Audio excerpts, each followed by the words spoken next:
শিক্ষার্থীরা এইমাত্র পাওয়া তোমাদের পঞ্চম শ্রেণী প্রাথমিক বৃত্তি পরীক্ষা 2025 নিয়ে শিক্ষা মন্ত্রণালয় কি সিদ্ধান্ত নিচ্ছে। তো এক্ষেত্রে তোমাদের বলে দিই, পঞ্চম শ্রেণীতে তোমাদের প্রাথমিক বৃত্তি পরীক্ষা কিন্তু সরকারি প্রাথমিক বিদ্যালয়ের পঞ্চম শ্রেণীর যে শিক্ষার্থীদের বৃত্তি পরীক্ষা সেটা কিন্তু আইনের জটিলতার কারণে আটকে গেছে। তো শিক্ষা মন্ত্রণালয় যে সিদ্ধান্ত জানাচ্ছে যে প্রাথমিক বৃত্তি পরীক্ষা নিয়ে সরকার কি সিদ্ধান্ত নিবে এই বিষয় নিয়ে গণশিক্ষা উপদেষ্টা জানিয়েছে যে তিনি বলেছে শীঘ্রই আপিল করা হবে। এই বছর তো শেষ হয়ে যাচ্ছে, তবে আমরা আপিল করব, অর্থাৎ তারা প্রাথমিক বৃত্তি পরীক্ষা নিয়ে আপিল করবে বলে জানিয়েছে।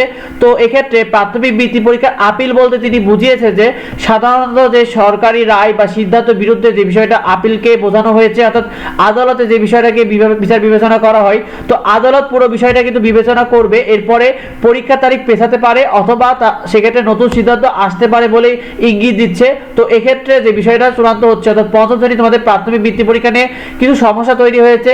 সেক্ষেত্রে যে সমস্যাগুলো রয়েছে যে 2025 সালে যারা পঞ্চম শ্রেণীতে বৃত্তি পরীক্ষার জন্য অংশগ্রহণকারী শিক্ষার্থীরা কিন্তু 2026 সালে তারা ষষ্ঠ শ্রেণীতে উত্তীর্ণ হয়েছে।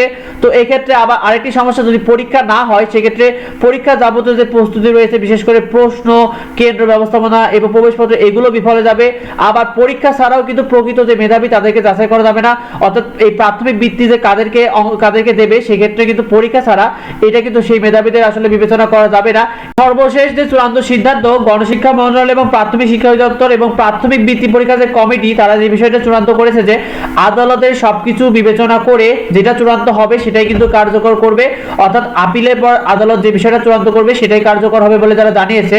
শিক্ষার্থীরা তোমরা এই বিষয়টি অনেকে জানো, তাই বেশি বেশি করে ভিডিওটা বন্ধুদের মধ্যে শেয়ার করে দাও। তোমরা প্রস্তুতিগুলো নিতে থাকো, কারণ পরীক্ষা বাতিলের সিদ্ধান্তটি এখনো তারা নিতে পারেনি।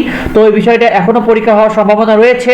আর তোমরা কে কে ষষ্ঠ শ্রেণীতে উঠলে অবশ্যই কমেন্টে আমাদেরকে জানিও। তোমাদের বৃত্তি পরীক্ষার যাবতীয় সাজেশন এবং ফ্রি শিটগুলো আমাদের চ্যানেলে তোমরা নিয়মিত পেয়ে যাবে, সেগুলো পেতে সাবস্ক্রাইব করে রেখো এবং যাবতীয় আপডেটগুলো পেতে অবশ্যই আমাদের সাথে দেখো।